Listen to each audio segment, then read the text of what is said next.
Ölkəmizdə balaca fidanlarımızın vətənpərvər ruhda böyüməsi üçün Körpələr ev uşaq bağçalarında bir sıra vətənpərvərlik tədbirləri təşkil edilir. Əməkdaşlarımız Şəmkir rayonunun Qədimqala kənd Körpələr ev uşaq bağçasında olub. Bağça binasının köhnə olmasına baxmayaraq, burada fəaliyyət göstərən tərbiyəçilər uşaqlarımızın gələcəkləri üçün əllərindən gələni əsirgəmirlər. Balaca fidanlara şeir söyləmək, saymaq, hətta hərfləri tanımaq, düzgün oturuş qaydası belə öyrədirlər. Hazırda isə fidanlarımız mənfur düşmənlərimiz tərəfindən Xocalıda baş verən soyqırımla əlaqədar keçiriləcək tədbirə hazırlıq işləri görüblər. Fidanlarımız bu yaşda Xocalıya aid bir sıra vətənpərvərlik mövzusunda şeirlər səsləndiriblər. Körpələr ev uşaq bağçasının müdirəsi isə binanın köhnə olmasına baxmayaraq, bağçada uşaqlar üçün hər cür şəraitin yaradıldığını bildirib.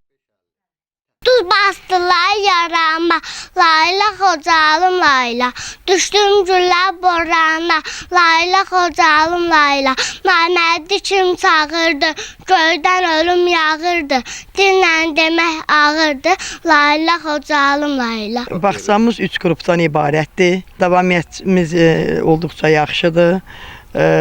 Bağçada Xocalı soyqırımına tədbirləri hal-hazırda hazırlıq görülür. Körpələr ev uşaq bağçalarından diqqət daha da çoxalıbdır. Bax, ərzaqın keyfiyyəti hazırda sizdə necədir?